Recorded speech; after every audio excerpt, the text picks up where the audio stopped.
Tây Nguyên là khu vực có vị trí chiến lược đặc biệt quan trọng đối với Việt Nam, không chỉ ở phương diện địa chính trị, địa quân sự mà còn cả về kinh tế, văn hóa và môi trường sinh thái. Trước hết, xét về vị trí địa lý, Tây Nguyên nằm ở trung tâm của bán đảo Đông Dương, tiếp giáp với Lào và Campuchia, đồng thời nằm gần với Thái Lan, qua đó tạo nên một vùng nóc nhà có thể khống chế hoặc mở ra nhiều hướng chiến lược. Tây Nguyên giống như một cao nguyên khổng lồ, cao hơn so với các vùng xung quanh, có thể kiểm soát nhiều tuyến đường quan trọng dẫn từ miền Bắc xuống miền Nam, từ miền duyên hải miền Trung vào sâu trong nội địa.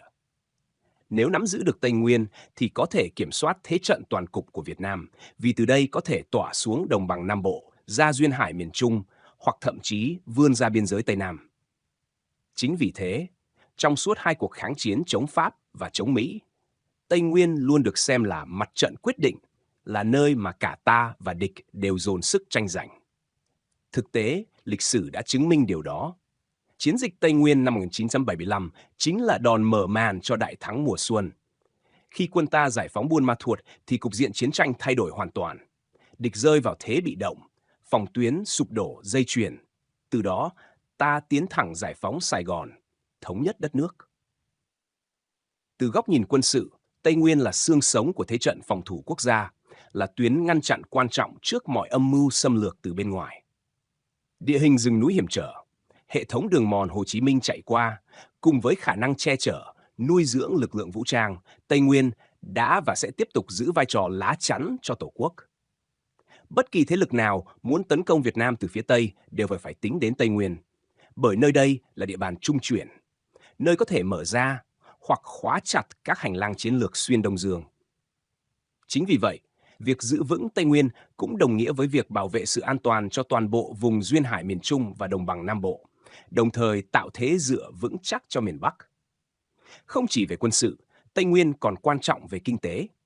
Đây là vùng giàu tài nguyên thiên nhiên, đặc biệt là đất đỏ Ba Gian rộng lớn, rất thích hợp cho cây công nghiệp dài ngày như cà phê, cao su, hồ tiêu, chè, điều. Tây Nguyên hiện là thủ phủ cà phê của cả nước, đóng góp phần lớn sản lượng xuất khẩu nông sản của Việt Nam, đem lại nguồn ngoại tệ đáng kể. Ngoài ra, vùng còn có tiềm năng khoáng sản phong phú như bauxit, nguyên liệu để sản xuất nhôm, cùng với nhiều loại khoáng sản quý khác.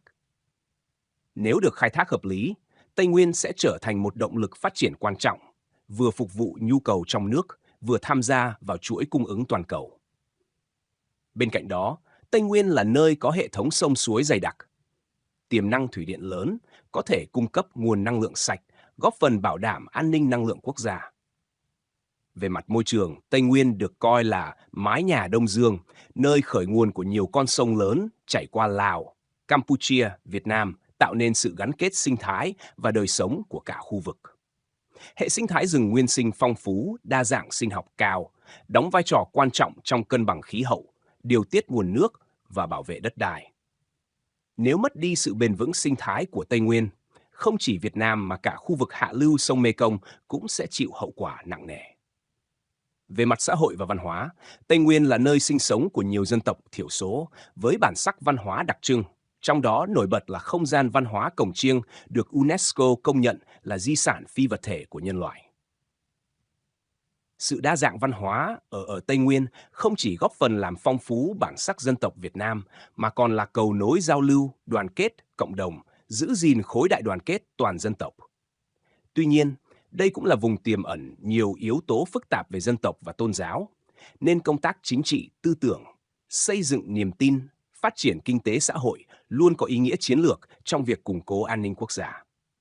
Nếu không quan tâm đầy đủ, các thế lực thù địch có thể lợi dụng vấn đề dân tộc, tôn giáo để chia rẽ khối đoàn kết, tạo ra bất ổn.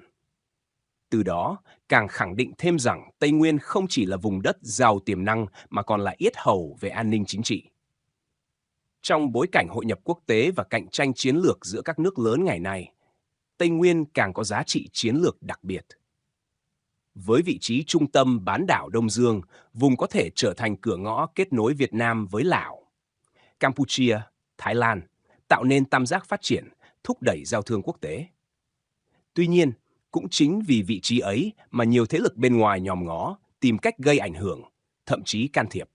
Do đó, Việt Nam phải có chiến lược tổng thể vừa phát triển kinh tế xã hội bền vững, vừa giữ vững an ninh quốc phòng, bảo đảm Tây Nguyên là vùng đất ổn định, phát triển hài hòa. Tóm lại, Tây Nguyên có ý nghĩa đặc biệt quan trọng đối với chiến lược Việt Nam. Nó là nóc nhà Đông Dương về địa, quân sự, là vựa cà phê và kho tài nguyên về kinh tế, là mái nhà sinh thái về môi trường, là không gian cồng chiêng về văn hóa và cũng là tuyến đầu về an ninh chính trị.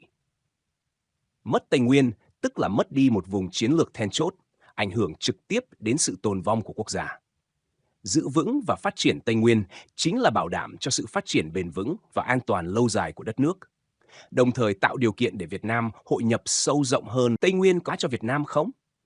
Câu trả lời chắc chắn là có, và không chỉ quý giá mà còn mang tầm chiến lược sống còn đối với sự phát triển bền vững của đất nước cả về chính trị, kinh tế, quốc phòng, an ninh và văn hóa xã hội. Nếu nhìn trên bản đồ địa lý, Tây Nguyên như một mái nhà khổng lồ nằm giữa lòng Đông Dương, trải dài qua các tỉnh Kon Tum, Gia Lai, Đắk Lắk, Đắk Nông và Lâm Đồng.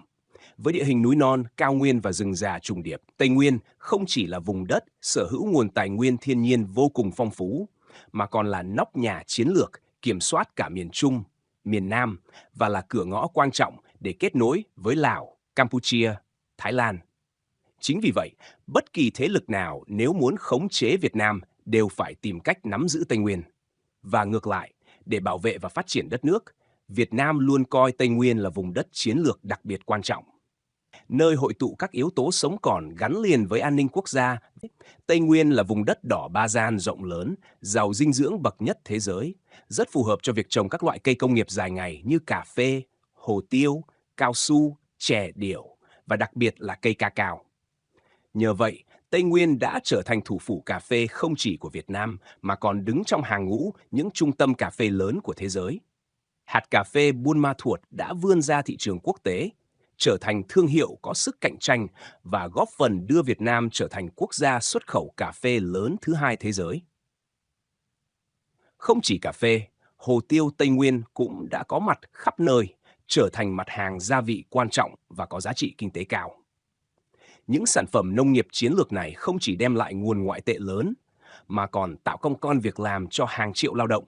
đóng góp trực tiếp vào tăng trưởng GDP quốc gia, nâng cao đời sống cho người dân địa phương và góp phần quan trọng trong việc xóa đói giảm nghèo. Bên cạnh nông nghiệp, Tây Nguyên còn có tiềm năng thủy điện vô cùng lớn nhờ hệ thống sông suối dày đặc như sông Sê San, sông Serepok, sông Ba, tạo nên những bậc thang thủy điện có công suất hàng ngàn megawatt, cung cấp điện năng không chỉ cho khu vực miền Trung Tây Nguyên mà còn hòa vào lưới điện quốc gia, phục vụ cho công cuộc công nghiệp hóa, hiện đại hóa đất nước.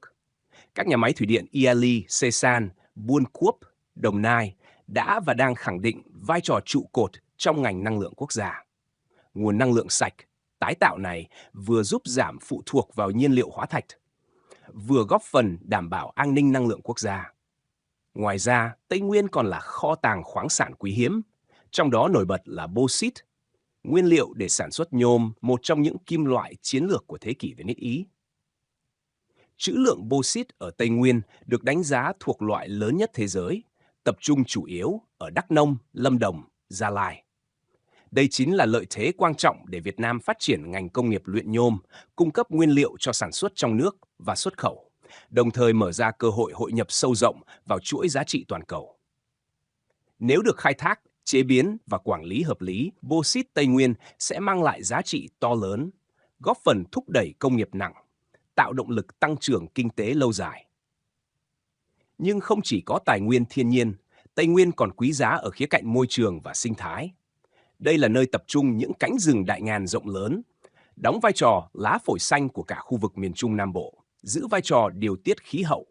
bảo vệ nguồn nước, chống xói mòn, hạn hán và lũ lụt. Rừng Tây Nguyên cũng là nơi sinh sống của nhiều loài động thực vật quý hiếm, trong đó có những loài được ghi vào sách đỏ thế giới.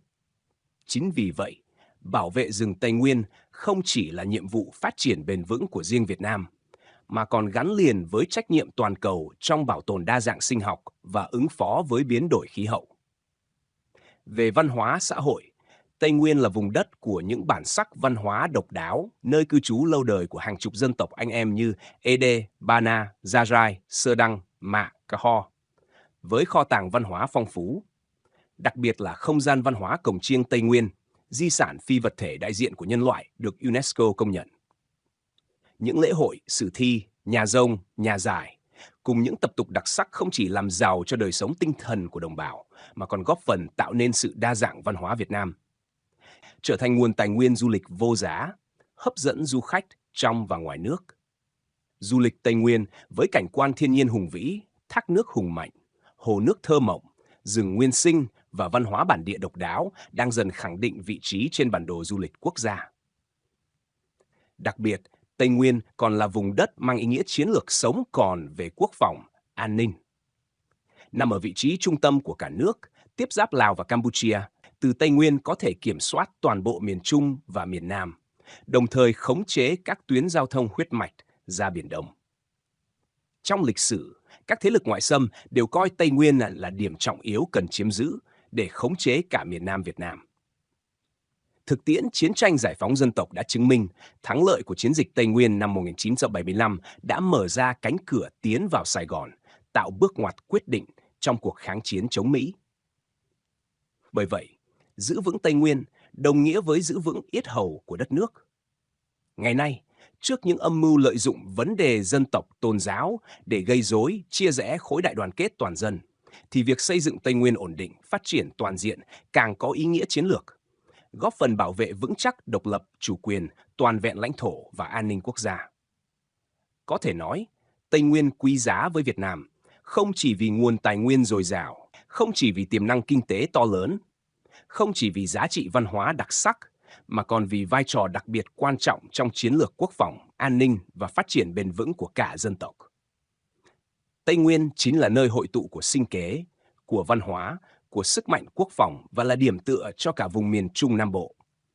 Do đó, nhiệm vụ đặt ra cho Việt Nam là phải có chiến lược tổng thể, vừa khai thác hợp lý tiềm năng, vừa bảo vệ môi trường sinh thái, giữ gìn bản sắc văn hóa, chăm lo đời sống cho đồng bào các dân tộc. Đồng thời, tăng cường củng cố thế trận quốc phòng toàn dân trên địa bàn chiến lược này. Chỉ khi Tây Nguyên phát triển bền vững, ổn định và giàu mạnh, thì đất nước mới có thể vững bước trên con đường hội nhập, phát triển và bảo vệ Tổ quốc trong bối cảnh toàn cầu hóa đầy biến động hiện nay. Nói một cách khẳng định, Tây Nguyên không